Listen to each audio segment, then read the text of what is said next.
Hey guys, welcome to the chat. Good evening.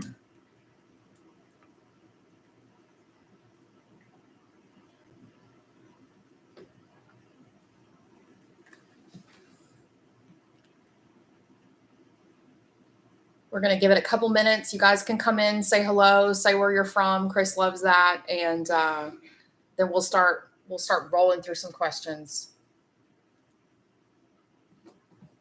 There's Capone.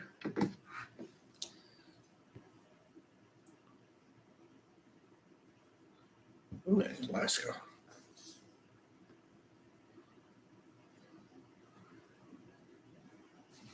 Yeah, in the Lyons, Illinois, just like New York.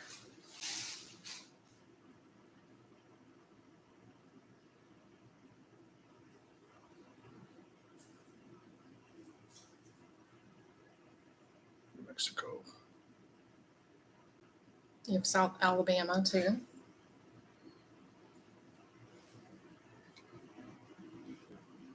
Yeah, LMTD has to get out of Illinois.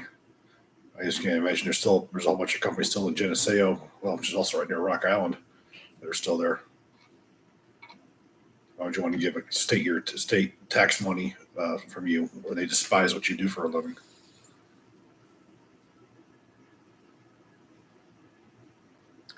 Jared from Texas. Boca Vista. Retirement community. That's Green Grove in New Jersey. There's not. I don't know Penn State. How many people would get that reference, but yeah, we definitely get that reference.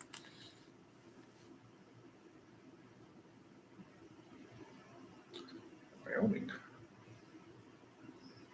Seinfeld, absolutely. Del Boca Vista.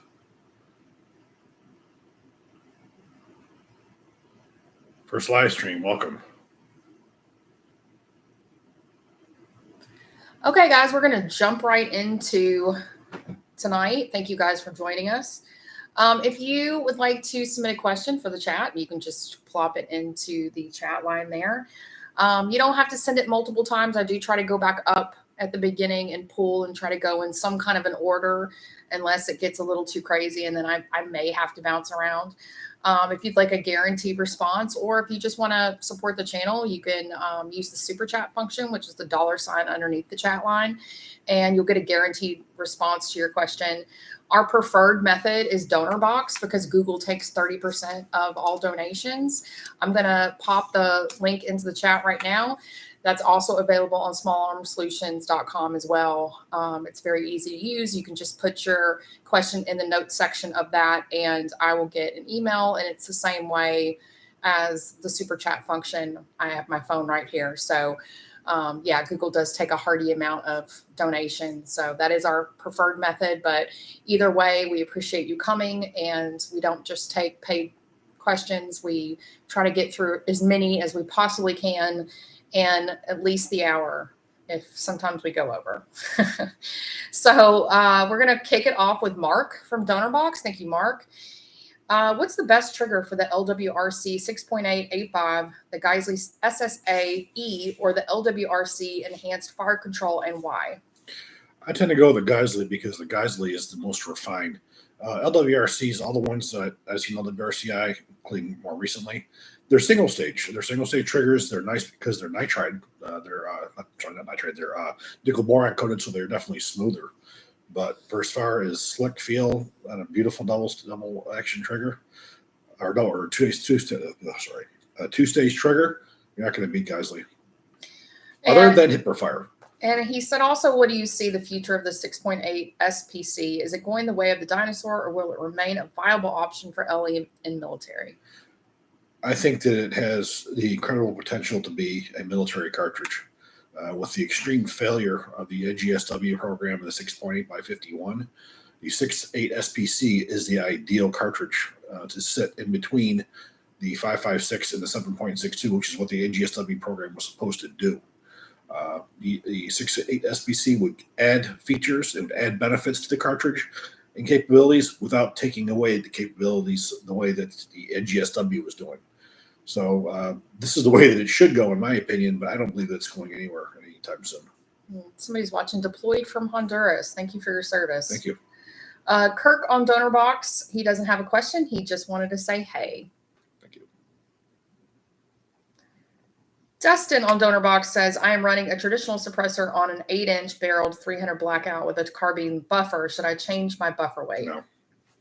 No, especially when you're using subsonic ammunition. I just did. You'll see a video coming up on the new upper receiver that Centurion Arms is doing, a 300 blackout 5.5-inch barrel, which is again when we used a standard weight barrel on. Ben said, Boca, I don't go down enough. Not what I heard. It's like the best show. I missed that. I still watch it repeatedly now. Yep. And you never wanted to watch it either. You didn't like it. You thought it painted Italians in a bad light, and now he's like, it did for a little while, I guess. You have to separate the crime end of it from the everything else end of it. What extra parts should I consider for my Colt 6951 9mm carbine besides a hammer pin? Buffer. Get yourself a proper 9mm buffer. That's the one that's about an inch longer. This will save wear and tear on your bolt catch, and also prevent fire cartridge cases, if they malfunction, from getting caught in your trigger compartment. I have a video on this where I explain all that, so I would recommend you take a look at the videos I've done on the 9mm Colt PCC. It'll talk very much in depth about that. And as far as like extra parts, don't we have a blog on Small Arm Solutions that goes into like what extra parts you should have? I do. And also there's the hammer, the enhanced hammer that I did with mine in the Claire over Centurion Arms. Basically, we cut the tail off of it so you don't get any the tail slapping the back of the disconnector, damaging it, and getting rid of the trigger slap. I recommend that as well. I think he has those in stock, but it's an enhanced trigger that we pretty much designed. That's right. It's an enhanced hammer that we specifically designed for this 9mm. Yeah, we get that question a lot about extra parts that you used to have in your toolbox, and we did do a blog post about it. If you dig down into Small Arm Solutions website, you should be able to find it, and it does link some stuff that he swears by. And I just popped the codes into the chat for Centurion. There's 3 separate codes for Centurion, so it's 3% off complete rifles. It's 5% off uppers and lowers, and then 10% off everything else. So for that trigger that he's talking about, hammer, I'm sorry, that would be 10% off. So save you a little bit of money there. Yeah, again, you go. There's we did a specific video on a collaboration with them where it talks specifically about that hammer for the 9mm. And that's the one we just filmed, though, right? Or no, that's an earlier one. That's that we much did. earlier. Yeah. Okay. We have filmed so much that I'm starting to, it's all kind of running together. And we have a video that is going to be coming out to you in the morning. He's extremely excited about that. That's LWRC's new gun that came out at SHOT Show. New Show. IC9 9mm. In fact, with Small Arm Solutions will be the first look. This will be the first video that you'll see up on the internet, all right, on YouTube, on this new rifle, or new PCC, and its newer operating system, the ring delayed blowback. Yeah, so he's really excited about that. In fact, once his chat is done, I will be back finishing editing that and wrapping that up so that you guys will have that in the morning, and it'll be like a first look at a new gun that came to SHOT. But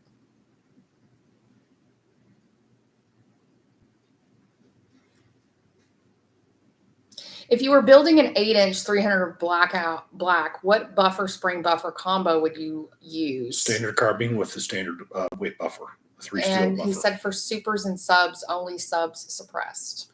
Yeah, I would go with the H. With the highest I would go would be H, but I probably wouldn't want to stick around just with a standard carbine buffer.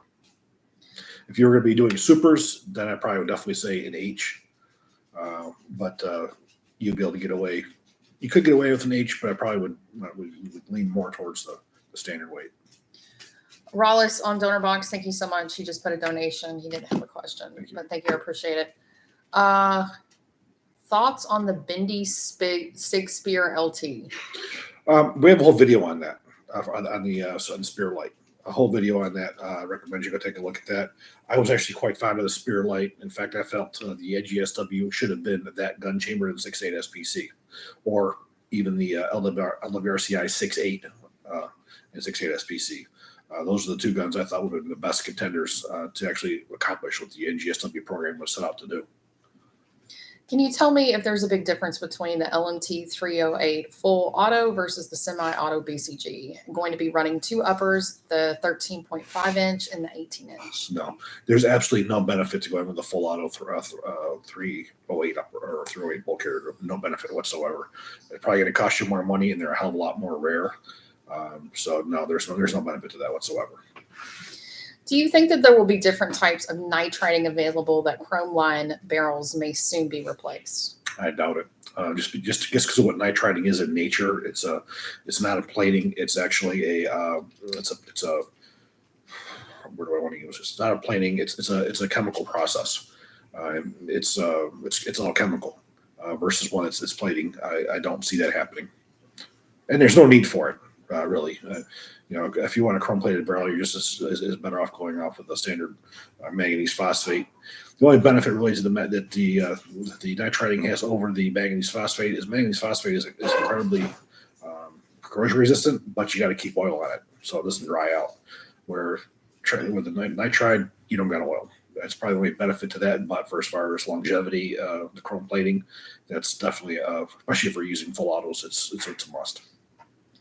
Should I get an LMT piston kit in 308 for the MWS for $1,500? They are back in stock. And also, do you recommend Springco springs for the MWS or stick to OEM? Stick to OEM. For as far as that upper receiver is concerned, though, that barrel and that carrier, I have not had a chance to test them myself. However, since they were adopted by the Estonian military, I have to assume they are good to go. I had talked to there's a new guy in charge who deals with media over at LMT, and I'm supposed to be getting some stuff from him to review now, and we will be doing a review on that. But I guess I wouldn't be really quick to jump out and buy it because you're not really going to gain anything from it.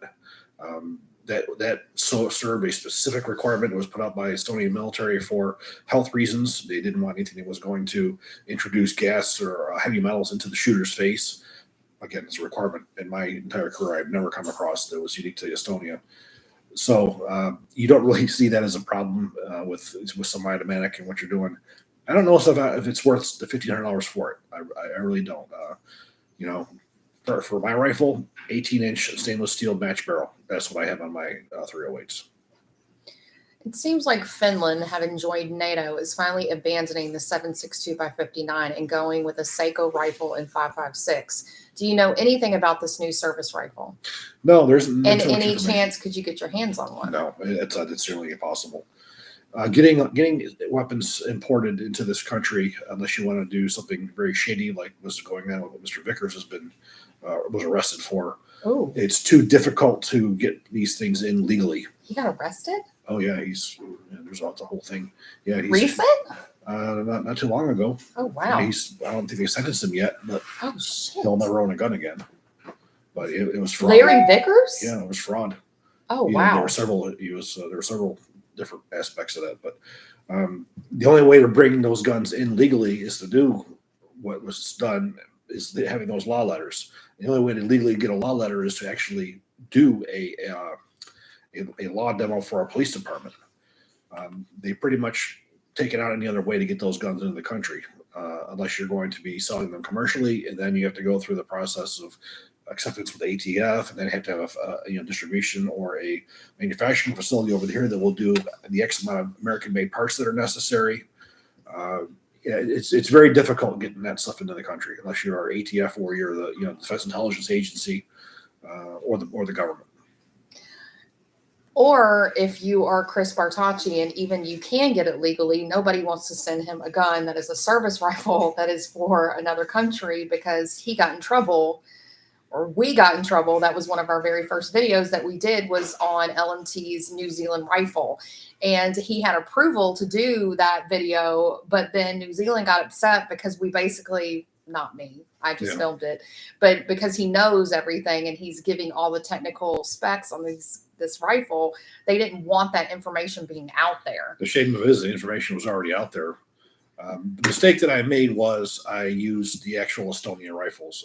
I could very well have put that together from other LMT I parts. mean, we and had that it wouldn't have been because an he was issue. writing the armor's manuals Yeah, I for it was at the writing same manuals at the time time for it. and doing articles. Didn't you? You wrote an Yeah. article as well Yeah. on it, right? So yeah, that was just an unfortunate incident. It was a while ago. Yeah. Elliot on Donor Box, thank you so much, Elliot. He says, I have Sasquatch-sized hands as well. I bought a P226 Navy, and still the Glock That's too 17 frame fits so much better. What's your most comfortable handgun? You know, these days, believe it or not, probably the SIG P320 X Compact. It doesn't feel like a brick like a Glock does, and it's not narrow. And probably the one that fits most like a glove is probably like a Beretta M9, the 92 series, because it's got it's a fairly wide grip on it. Again, for someone who has larger hands, the SIG I have a 226 as well, the the Navy model that is too small for me. My hand gets squished with the magazine in the bottom of it. The Beretta M9 has always just fit me like a glove, and the SIG P320 again, it's just the shape of it, the contour of it is much more comfortable than that of a Glock. To me, anyways. That's his opinion. Not saying one's better than the other. It's just saying that the feel of it. Yeah, I think that's what he's asking, because you always reference that you have Sasquatch-sized hands, and I don't think you can't really tell on camera, but yeah, no, he has a very like a large hand. This is why on every single gun you'll see that's mine that I build, I use the Magpul Mayon pistol grip on my ARs. That is ideal. In fact, I just did a review on the you'll be seeing it eventually on the IWI Carmel. Oh, I posted a photo of that today. That came with one of those B5s, where the hell it was. It was somebody else's grip. I ripped that thing right off immediately and threw it on my end. And it just felt beautiful to me after that. So that's why you see me have Magpul Mayons on all my guns. They're my personal guns. Yeah, I posted a photo of us filming that today, and it's on our Facebook page, Small Arm Solutions. It's also on our Patreon, Small Arm Solutions, which you definitely should join, because I will be releasing videos first to them. And you're supporting your 2A channels, which is extremely important, especially in the YouTube environment. And then it's also on Facebook that I posted as well. But yeah, no, and then we got a lot of attention for that photo. People are really excited for that. I wanted to get the Carmel for a long time. It's just been one I really had a really hard time. And Jeremy over at IWI he was just able to break free finally a Tavor 7 and a Carmel for me to review. Very, very excited about those two. What are your thoughts on the recent KUSA drama and the possible dissolution? Well, it's finances. I'm not a man of finance. I'm somebody who's more mechanical and inclined. But I don't have a lot of opinions on that because I haven't really followed it. Those of you who want to know about it, William Trotter Michiko just did an entire video on that where he goes through it in depth, and he's worked with these companies. William's an AK guy, and he knew all about that. So if you're really looking for information on that, I recommend you go over to Michiko and check out that video. Manuel on Donor Box, thank you, Manuel. He says, what is the shelf life of an AR buffer tip, extractor insert, and O-ring? Basically all the rubber parts.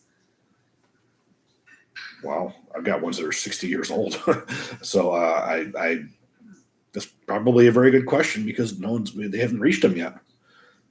So I would definitely say at least 60 years, because I have buffers and everything that go back to the Vietnam era that are just fine. If you get good, properly mil-spec parts, they last indefinitely. Now I've seen some crap stuff that God knows where it came from. The stuff that just it'll come right apart. But the actual military ones, I can't say as I've ever seen a rear of a buffer fail. I haven't had to replace any of those buffers and the extractor springs. These things just last. They're not ones that have really a shelf life. And before we get too far into the chat tonight, I just want to remind you that we just announced a fundraiser a few days ago. The drawing is next week, so it's going to be super quick. You're going to win a signed copy of America's Rifle. You're going to win a signed copy of Black Rifle 2. You're going to win a SAS shirt and a 20-minute phone call with Chris, which he loves to say. Oh, yes. What is your favorite saying? I mean, whatever it's worth it for. Exactly.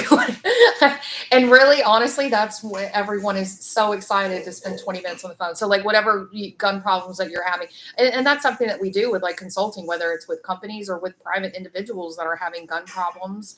and need advice, and a phone call is necessary and not, an email. So yeah, 20 minutes where you'll be able to like pick his brain and find some stuff out. Tickets are available on smallarmsolutions.com, and the drawing is next Friday, I believe. So yeah, and that goes to support us making new videos and bringing you new content. So I There's a appreciate it. question right here I want to jump Okay, sure. on. Mr. Taylor is asking, have you ever tried the SIG 516 or the Caracal A16 better than the 416? I have an entire video dedicated to exactly that was put up not too long ago, within a couple months. So go to that video. That is solely a comparison, a physical comparison to the three of those, and I give all my thoughts on that. The whole video is dedicated just to that topic. And Chris, I just deleted your question just so that I know that it's already been asked and I don't re-ask it. Did ATI let you evaluate their Turkish 9mm that takes CZ75 mags? I'm sure they would if I asked them for it. I just recently had asked them for one of their updated Max type rifles, the polymer ones. They made a neat one that had a thin barrel on it. I probably could get anything from ATI that I want. I've had a long lasting relationship with them going back to when they were in Rochester, New York, and they were a startup company. I wrote their manuals. I set up their initial assembly lines and all that stuff, and the manuals. So I could pretty much get anything I want from them. So it's a matter of asking for it. What are your thoughts on the dissipator gas system for 5.56? Dissipator isn't a gas system. Basically, all it is a carbon gas system that uses a second gas block. Dissipator in quotes. Yeah. So. Dissipators are only useful if you have iron sights. The whole purpose of a dissipator is to give you a longer sight radius. It's a carbine gas system, and then you have a extension that goes to the end of the muzzle where they put the front sight base and pin it on so you can use long hand guards. It's not a gas system. It's basically it's giving you a longer sight radius. If you're using an optic, there's absolutely no reason whatsoever for a dissipator. It's useless. Dissipators went out a long time ago when you pretty much got rid of fixed iron sights. Any use for the dissipator was gone. Are the Colt LE 6920 OEM2 at Arms Unlimited and others the last M4 carbine marked lowers? I'm not sure what their inventory is. I would imagine there's too many of the M4 ones that are left. Since they went out, I'm not quite sure how they're marking them now. I haven't seen any of the newer ones over the last year or so. But all the ones I've seen prior to this were all just marked carbine. So Mishiko was telling me that he actually saw some AR-15A4s that were marked, AR-15A4s that were newer. So they could be doing some changes to that right now. But so far as I know, the standard rifles are still marked carbine. If you want to get one of the military reference rifles, wherever they have, they're marked property U.S. government and 4A1. That's just another one of those cool things of why are you not giving the customer what they want? But I'm not sure what's in their inventory over there. Any opinions on 6mm arc builds, regassing, or buffer weights? Well, I've only had one that I've used because I've had a harder time getting ammunition for that, and I basically used an H buffer. And it worked just fine.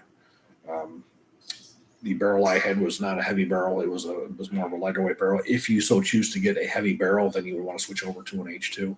And I use regular carbine action springs or buffer springs. Do you own any night vision goggles such as PVS 14 or PVS 7? No, I had one a long time ago that I got on a really bad deal. I remember yeah, that. And, that's a whole backstory that we will not be talking about on here. But no, there was a time when I first got out here to Texas, I wanted to go do some, I was going to go do some pig hunting.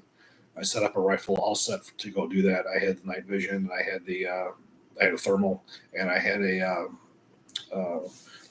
had a laser pointer. I had all the whole gear. After I broke my back, my dreams of ever going pig hunting was pretty much done. So I never really messed with it after that. I actually borrowed some night vision glasses a while back when I did some IR testing on the M17 the laser aiming module done by Laser Max Defense. I borrowed one too, so we could see what that laser dot looked like at IR. But that's pretty much it. At what temp will the KA-SR-25 barrel start to excessively wear? Looking at inspecting some rifles that have burned out barrels, it's rumored they use standard M80 rounds for training. Heat is the enemy of any barrel. Now, there's temperature wise. Let's talk about 5.56 because I haven't really done too much destruction testing with 7.62s, but I have with 5.56. Basically, your metal fatigue is going to be around 12 to 1500 degrees, which is where the metal loses it's called transmission temperature. It loses heat treating. Once it reaches that temperature, that's when your barrels will rupture. Now, when you start probably getting up into the 600-700 degrees is probably when you're going to start doing a lot of damage, and that's pretty much excessive full automatic fire, very suppressive type fire where you're going to be getting that. Now you also have the issues of, is this a chrome line barrel? Is it a stainless steel barrel? Because that makes a big difference too. A chrome barrel is going to last you a hell of a lot longer on suppressive fire than a standard stainless steel barrel is going to be. So you have some variables, and your ammunition makes a difference as well. Unfortunately, there's not really any, this number does this. There's a lot of variables that go into it. Ammunition's one, the propellant's one, the type of barrel is one, the, chrome plated or not. What's the firing schedule? That kind of stuff. But as far as the military is concerned these days, there's a couple tests. One, if they're testing a gun for it to be able to go overseas, they do a throw erosion test. If it's underneath the half-life, it's deployable. If it's more than a half-life and it's still grouping, then it's only for use in the continental United States. And then if the bullets start hitting sideways and accuracy is gone, then they replace the barrel.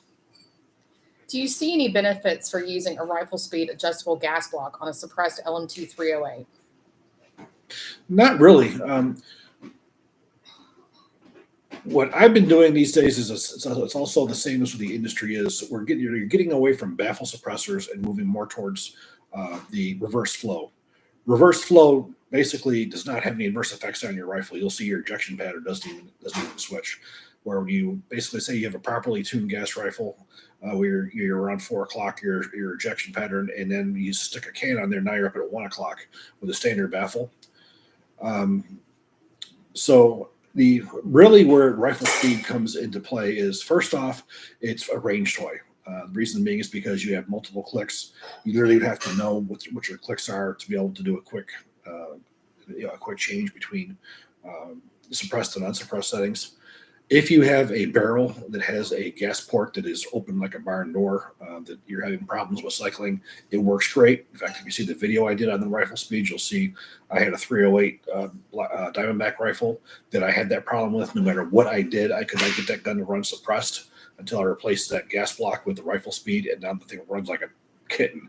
It shoots, that brass is suppressed. It goes back at 4 o'clock. If you have a problematic rifle, it would.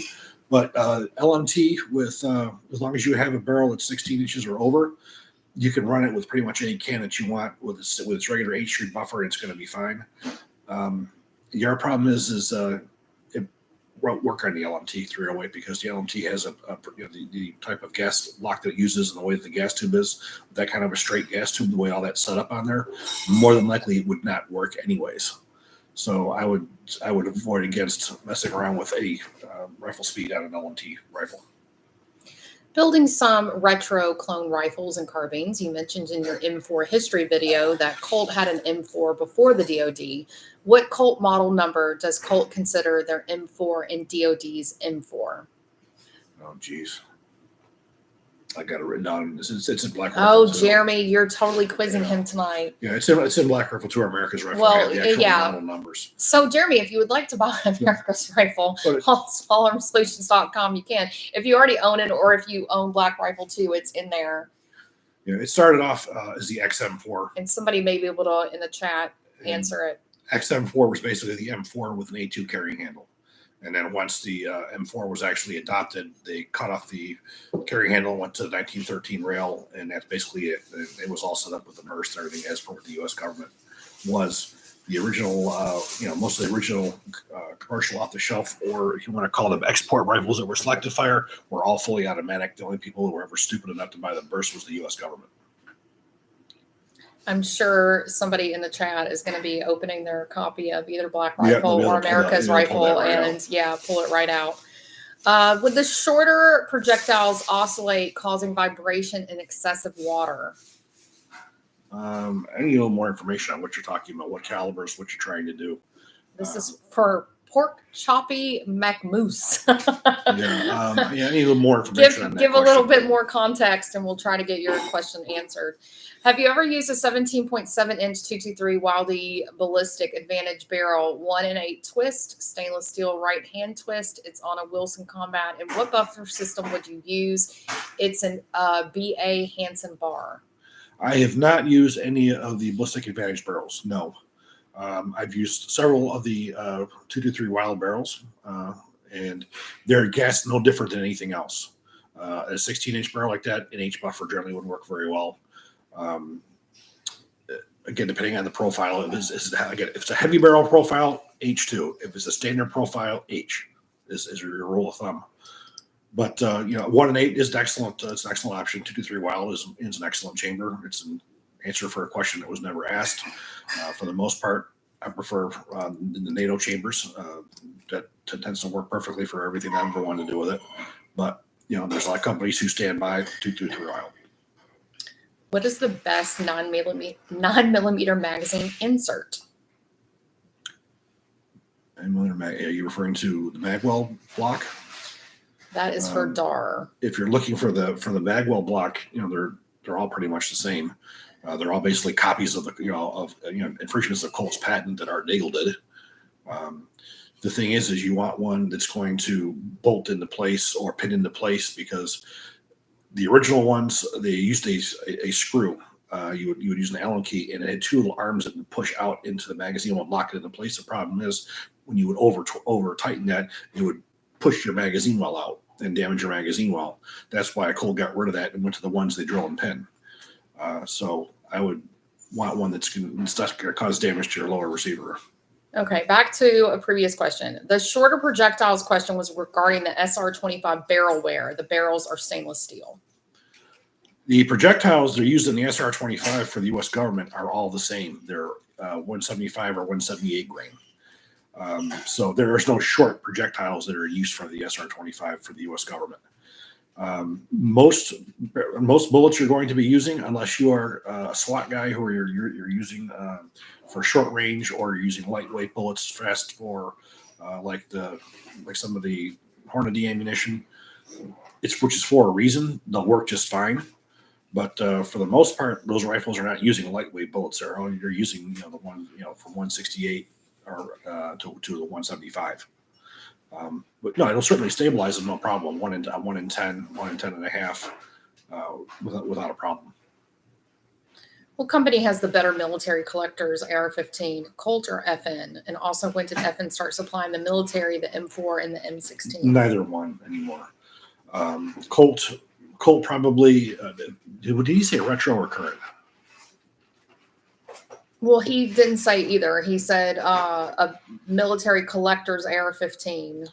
If you're referring to current rifles like the M4 type, I would have to say Colt, because you have a good chance of actually getting some mil-spec parts in there, or if you get lucky, all mil-spec parts that come out of their military production. FN, they look cool, but those are not off the TDP. There's no military markings on the FN ones whatsoever. At least if you get the Colt, you're going to get the 13629, MP 1/7 NATO. You may get the 13629 or a C on your forging. You'll get the C on your carrier or 13629, or you'll get that on your bolt or your extractor. You have a better chance of getting actual U.S. government parts with a Colt. Will you get them or not? You don't know until you see what you got. But anything you get from FN, that is not mil-spec whatsoever. Those are not made off of the TDP. FN can't do that.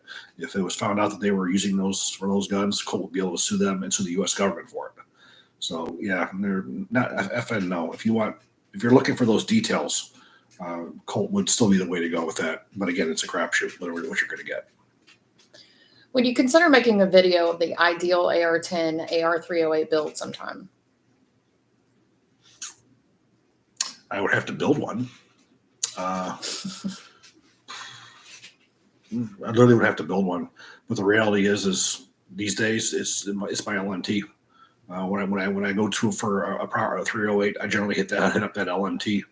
That's always been the way that I go with the 308. He's always been accused of being a Glock fanboy over the years. I really think you're an LMT fanboy, like honestly. Well, as you know, and a Centurion. Yeah, as you know, I don't get any kickbacks from LMT of any sort. I never. Oh, have. Trust me, I know.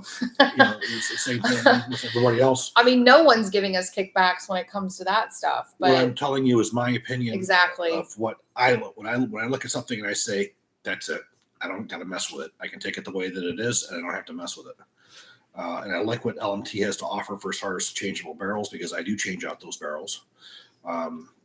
They are a little bit heavier, and a lot of you guys don't like heavier. Back in the day, Armalite, the Western era, he made his Super Sasses were freaking gorgeous. I love my Super Sass. That's one of my favorite rifles that I own. And again, I didn't do anything to it. It just shot like that, the way it came out. CAC Knights, no. The cost of those is not worth the performance. Those other rifles, those Armalites and those LMTs will give you the same performance at half the price and with more capabilities. I'm not into just throwing away money just for a name. You really got to look at what they are versus what they offer, what they don't, for what you're paying. Knights just is one of those companies that's just you're paying for that name, and it's not giving you any more capabilities than several other rifles that are already out there. Yeah, and like when I started the channel years ago, I had to convince him, and it was like pulling teeth, but I thought that he filled a void on YouTube that just didn't exist, and I wanted a channel that spoke to his integrity in the field, and we have maintained that integrity even though it is sometimes difficult. And that's why we do fundraisers and stuff like that other channels don't do, is because it helps support the channel. A lot of other channels actually, they have sponsors and they take checks from manufacturers, and we don't do that. We have not gone that route. We don't do that. And it's also, you're not bogged down with me having to do advertisements on here for You're anything. Getting his actual opinion on Not there's anything wrong with that. No, other companies, there's nothing everybody's wrong got with to it. make money. So everybody's got to make money, and they got to do business what works for them. And this is just the way that we've conducted this. Yes, this is just the way it is. And Jeremy says he does have the books. So Jeremy, you'll be able to find your answer. You open right up to the M4 section. Yeah. Everything you could ever possibly want is in that section. Are the PSA H&R retro guns any good? From what I've seen, they look freaking awesome. I've got 2 of them on order right now. I don't know when I'm going to see them. I've been trying to get them for the last couple of years. I met up with the gentleman who heads up H&R. He used to work for Nodak Spud. You guys know Nodak Spud was the one who was doing most of the retro stuff. And they told me they would get me them out, but they couldn't tell me when, because I had to wait for them to build the models that I wanted. So hopefully at some point you will be seeing me doing one on there. And again, when I saw at SHOT Show, when I got a chance to take a look at one, did a freaking beautiful job. It's a little different for me because I'm used to the Colt guns. I've seen H&R and I've seen GM Hydromatic ones, U.S. government ones. I've seen them all over the world. Hell, I saw a whole bunch of GM Hydromatics and H&Rs in Jordan when I was working for Colt. We went over to do. They bought it was like 100 or so M4 conversion kits. So we went over to Amman, went to an armory in there, and they had a whole bunch of M16A1s that we converted over, and a lot of those were Vietnam era, H&R and GM Hydromatic. So it's harder for me to look at those and say how accurate they are, because I just have not looked at those parts that closely. I can't really think of any time I've ever just come across a complete H&R or a complete GM Hydromatic rifle. Most of the ones I saw in the Army at Fort Benning when I was in boot camp, we had those. They took away our M16A2s and gave us A1s. And some of those were that old that they saw the fall of Saigon. We had these rifles in there, but they were mixed and matched parts that were from all over. They weren't complete rifles. You had a Colt upper receiver. They had H&R lower. It had some third party bolt carrier group in it. They were all parts guns. However, the guy who's in charge of H&R, he has done research on just that. Even the flare marks on the back of the upper receiver, he did all those things. He paid attention to every one of those details. So I'm looking forward to seeing those. Hit the like button, guys. Thank you so much for joining us tonight. Why is the AR gas block at 90 degrees and not 45? That would seem more efficient. And do you know of any companies that make a 5.56 with a Snag mag? Well, first off, as far as 90 degrees versus 45 degrees, this is the way it's never been really an issue for the M16s. By the time you would get the gas port erosion, it would be that bad, it'd be about time to change the barrels. LMT has done it. LMT has 45 degree on their MRP barrels. They always have. It's more expensive to do. They do it. They do an awesome job with it, but it was never really done.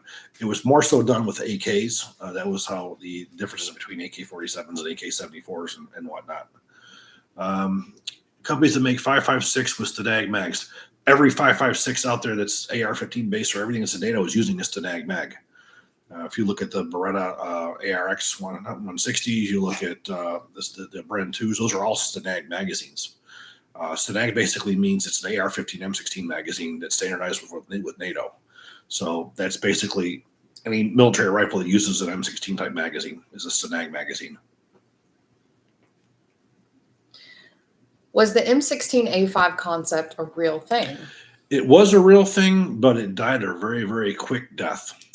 And the reason it died a very quick death was the fact that they were getting rid of the M16A2s and A4s and going straight to M4s. There was a concept that they worked on, which is where the Valtor A5 came from. There was a concept of where you saw some of the handguards that were coming out from some different companies like Valtor. They're working on a free float handguard.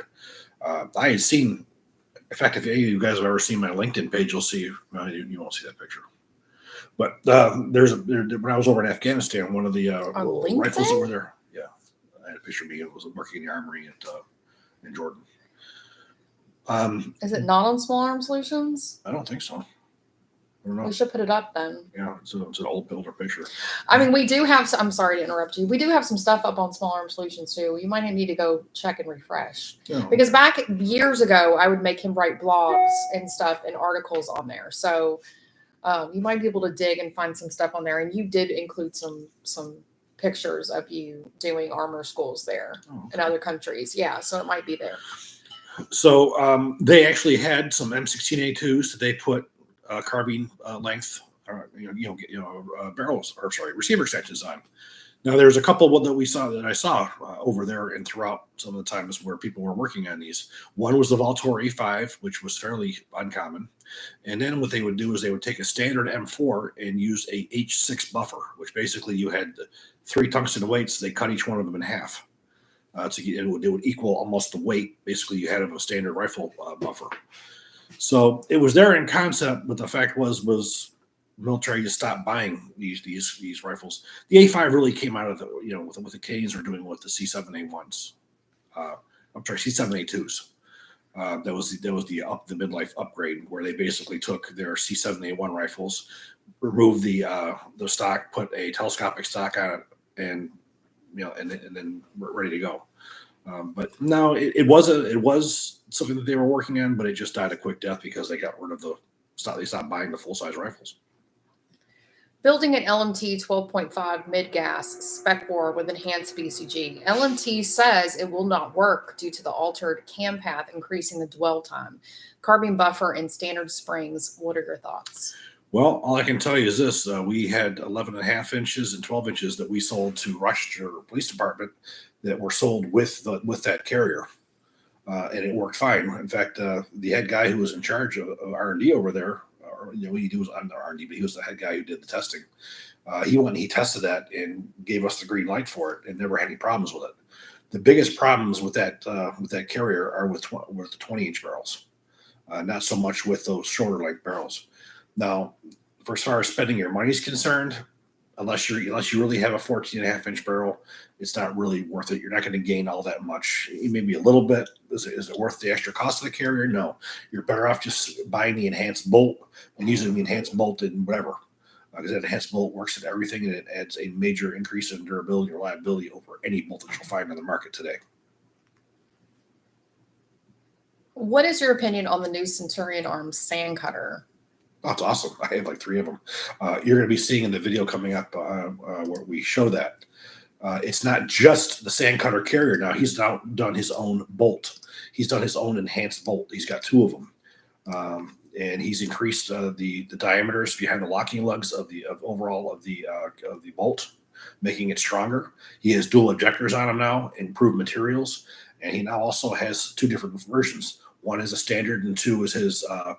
It's basically equivalent to that of the enhanced bolt carrier group that's done by Knights, where you have to have a special barrel extension because of the geometry of the locking lugs.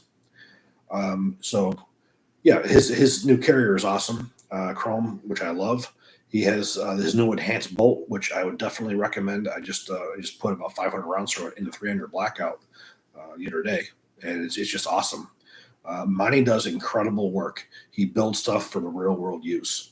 So yeah, that whole package is awesome. And I did put the codes in there again for anyone who's joining this now and didn't get those earlier. There are 3 codes that are active that will save you some money for Centurion products. A 3% off code for complete rifles, 5% off for uppers and lowers, and 10% off everything else. So those codes are there, and you can save you a little bit of money. Okay, can you speak towards the validity or the issues you could see arising from using competition buffers like the Jerry Micklock magnetic yeah. one and the unrivaled or JP captured springs? Why? Buffers work. They've worked for the 60 years. They work well. These are just other mouse traps to make things, to add. Best way of saying is no. The silent ones, those are additional failure points. Mitchell-X, I really haven't taken a look at with the magnetic ones. It's not necessary. Using a regular buffer system with the standard buffers, using the proper weights, will do everything you need it to do. The only benefit the silent capture one has is you won't hear the in your stock, which who really cares. Most people don't really realize there's a trick. If you really hear that very loud, you pull your buffer out, something out, pull the spring up, rotate the spring around, and put it on the other end. They'll be a lot more quiet doing it that way. Just a matter of which way the spring goes, the way it's compressing. That will make a difference as well. There's a lot of gadgets out there that people come up with. Again, they're not necessary. There are people just trying to build new mousetraps. Very expensive mousetraps. They're not really going to give you that much of a benefit. Buffers have worked very well for 60 years. The video that I initially did on buffers was around military use. It didn't cover commercial use. Maybe at some point I'll do an additional one on commercial use, because for as far as the military buffers are concerned, the exact barrel, your exact gas port diameter, your ammunition, your exact port pressures, chamber pressures, because it's all within specification. You can build something that's finely tuned. So we know M4H buffer. We know M4A1 SOCOM H2 buffer. We know that if we put the wrong buffer in an M4A1, that it's going to have bolt carrier bounce, and it's not going to. We know this. Where when you look at the commercial market, you're looking at a plethora of ammunition going all the way down from Wolf that doesn't meet any kind of SAMI or CIP standards, let alone NATO. It's low on the lowest end. Then you go up to the higher NATO pressures. So a properly gassed rifle may not work at all with Wolf because it doesn't create the proper port pressures and chamber pressures. So manufacturers are forced to open up these gas ports because you guys want these guns to work with Wolf, and say that if the gun doesn't work with Wolf, it's a piece of garbage. When no, it's a military weapon designed around military ammunition. You're just putting ammunition in that it wasn't designed for. So manufacturers are forced to open up gas ports. So now when you buy that rifle and you put 5.56 NATO in it, and you're having some problems with failures to eject and failures to feed because it's cycling too fast. Now you got to go out there and change the buffer and add weight to the buffer, so you slow it down. So the shot column has enough time to raise. Then it slows down long enough for the injection. You can eject the cartridge case out of the ejection port. So buffers are different, military wise versus commercial. Commercial, you have all these variables you have to deal with, where you don't with military. I love working with military guns. I love developing military grade weapons because we had all the information. We know the ammunition, we know how it performs in hot and cold. So we know what those pressures are going to be in both. We can actually make a gas port setting that's going to work right where it needs to, and then we can test it with a suppressor. We can match up a gas port that'll work properly in both hot and cold with there, or we'll do a gas valve. We know all those details. it's working with the commercial market that is just really frustrating because you have an entire variable you can't control, which is your ammunition quality. Thanks. I can't even talk. It's been a long day, guys. Sorry. Thank you, BB. He said, great channel. And thanks for sharing your knowledge.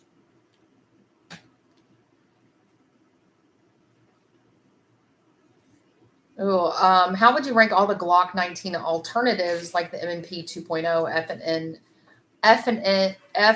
see, I can't talk. Yeah, it's been a long day. FN 509 midsize, SIG P320, CZ P10C, etc. when it comes to reliability, dependability, and materials? There are many guns out there that are just as reliable as Glock now. Glock was, for a while, a one pony show. And that is not the case anymore. There are many guns out there now that match it in accuracy and reliability, and many of them who increase its benefits for as far as feel and being able to shoot comfortably. One of the guns you're going to be seeing a video coming out on that I would match against a Glock any day is the Caracal F pistol.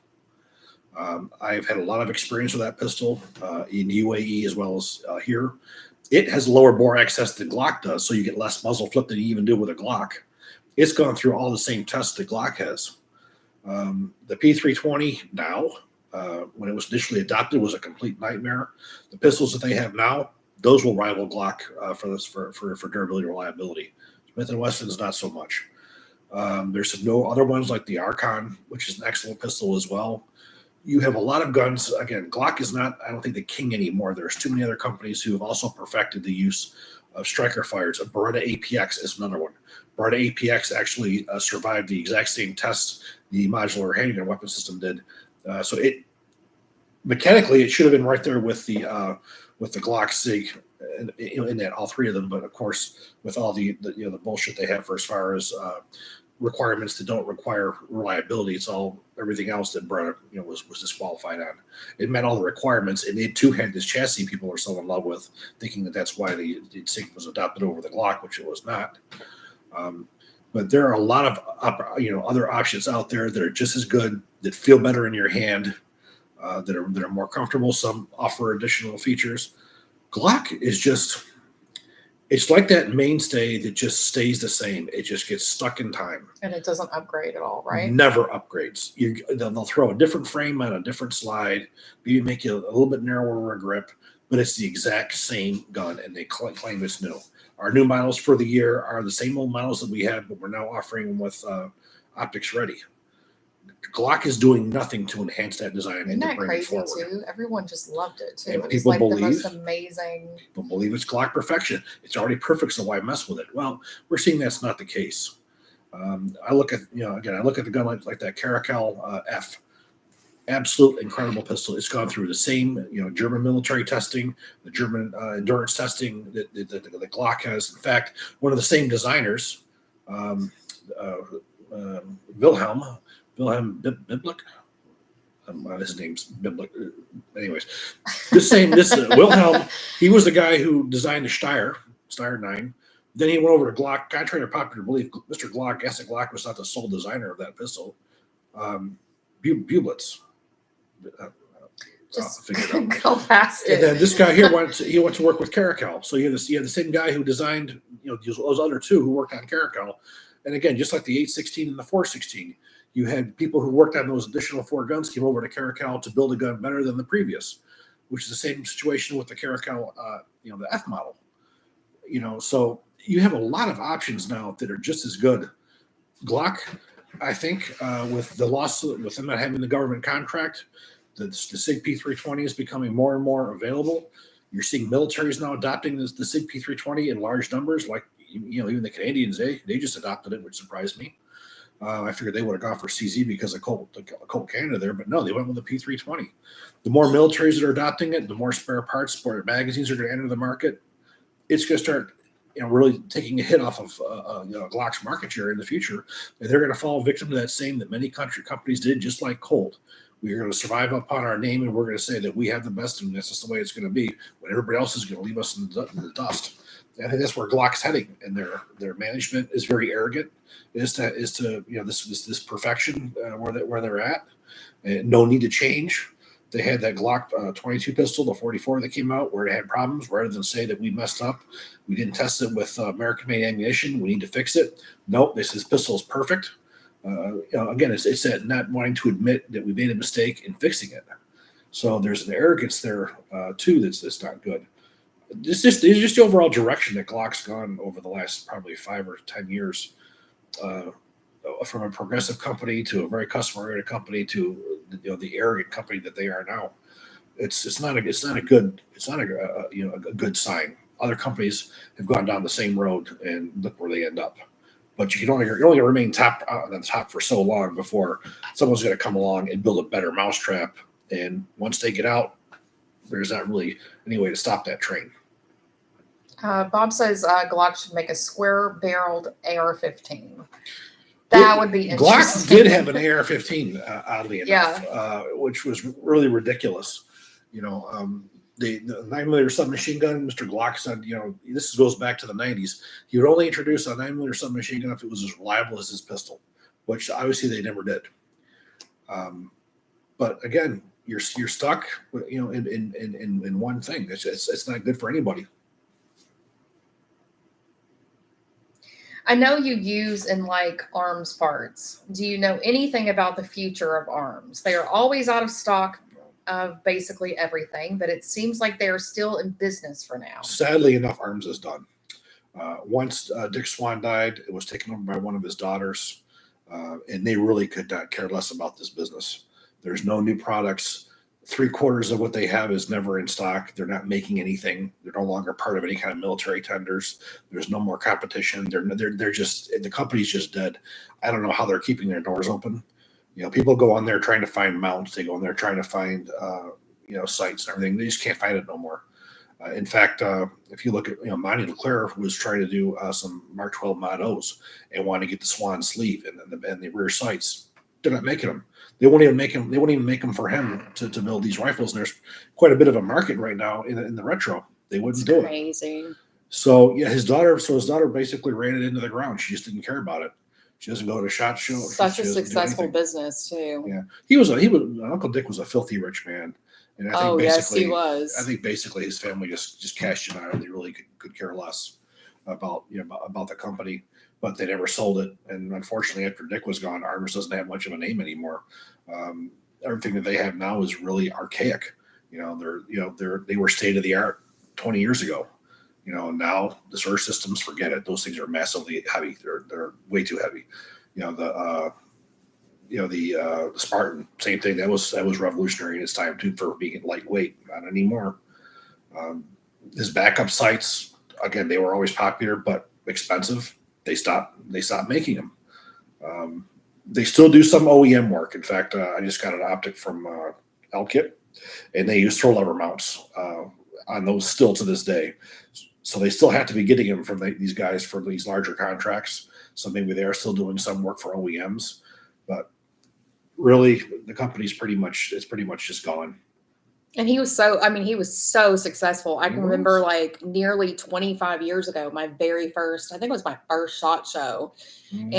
And it was in Vegas. Mm-hmm. And he invited us to one of his parties. Mm-hmm. And he always had the penthouse at the top of the best hotel in Vegas. And we were like this young couple and, not a lot of money and stuff. And he like had us in freaking Hummer, Hummer limousines. And I remember walking through the casino and him just like stopping and throwing money on the table and won a hand and won like $1,000 chip and just like put it in his pocket. And I was like, oh my God. And it was like, it was nothing, Yeah, and he his parties, you had the top names and the CEOs of all the gun companies that were there. You had people from the special operations community, because back in that time, he was very heavily involved with SOCOM. Actors. Lou Ferrigno was there. There was some guy who was a football player. Yeah, so a quarterback, I forget his name now, which is terrible. Yeah, he was some New England Patriots guy who was big. And he's the quarterback, and oh God. Somebody's going to say it in the chat, and it's who you think. It's I want to say it's Giselle Bundchen's husband. I don't remember. But they had just won the Super Bowl, and so Chris is talking to them, and he's talking about his book and all this stuff, and his brother, Chris's brother, who's like a huge like football fan, was like, "Wait, you were talking to no, I don't think it was Tebow. No, it wasn't. I don't know his name if I heard it, but Brady. Brady. Yeah, I think it was Brady. Yeah, what's his I think that's first who it name? was. Yeah, somebody. Yeah. No, I have no idea. But yeah, Which that's is terrible. that's This is the like guy. sacrilegious that we don't. I don't watch football, so that's sacrilegious to me. Tom Brady. That was it. Yeah. Okay. Tom. Yeah. So Tom. Yeah. No. Yeah. I was Tom talking Brady. to him. I didn't know who the hell he was. He doesn't know. And He quite just, frankly, it didn't interest me anyways because you could tell me he was the best football player in the world. So, Yeah. yeah, cool, good for you. Yeah. It's not something that I paid any attention Chris to. is more interested in talking to people that were like Navy SEAls or Yeah. like in combat He or had- deployed or. And he had incredible people there from the soft community. He had SEAL Team 6 the entire SEAL team that was there. He had one of the gentlemen who was responsible for Jessica Lynch. He was one of the Delta guys who was responsible That's for incredible. that. That's incredible. He had incredible people that were there. Ronnie Barrett was there. I mean, you name presidents of all different companies were there. But he was a controversial man. He spent a lot of money defending his patents and sued a lot of people. He probably made more money on suing people for patent infringements than he ever did anything that he sold. But he was a brilliant man. He protected his intellectual property. Black Rifle Arms Piston Upper, is it a good value? I've watched your video and thank you for sharing. And you're a great source of knowledge. Yes, they are. It's probably one of the better piston systems that's out there. I'm working on a video right now on their 308, but I have done 3 on their external piston systems. And the ones that he's making today are even better because now he's drilling and pitting the gas blocks. So, yeah, that's Charlie Castles. He's out of Florida. Absolutely incredible piston upper receiver. I would recommend that highly if you want an external piston. Very much so. Liberty or Death says, you guys are definitely not sports fans. No, I'm not a big football fan, but I do like baseball. So I know more like baseball players than I do like football players. But I don't really have time to. I have too much guns that I have to memorize. Can you elaborate on M&P M2.0 pistol reliability issues?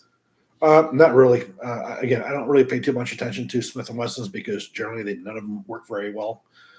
Smith & Wesson, after they got into the automatic market, semi-automatic pistol market, never made anything that was any good. Every military trial that they were ever put in, they failed. They were never a military-grade weapon. Police would have problems with those. I never used to ever pay attention to them. Sean, you're talking about the guys from that group. This gentleman's name was Marty Barrera. He was one of the people who was there that day, and he was one of the ones who led the raid that got Jessica Lynch. His name was Martin Barreras. Don't you still talk to him? No, he died right before he was supposed to retire. His name is like super like familiar. Did you talk to him before though? Oh yeah. Okay, because right before he was supposed to retire, he came out. He stayed around to do that particular mission. And then he decided he was going to stay in just a little bit longer, and he ended up going over to Iraq, and he was killed over there. But yeah, Marty was a hero. He was a real hero. I was very fortunate to be able to have a chance to get to know him. Definitely.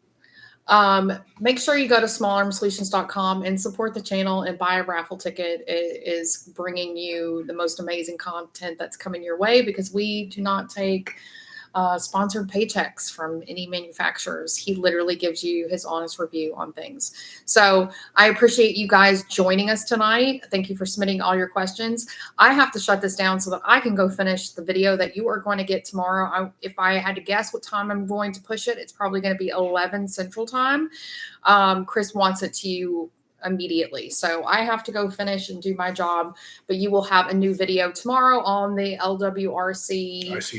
IC9. Thank you so much for joining us, guys.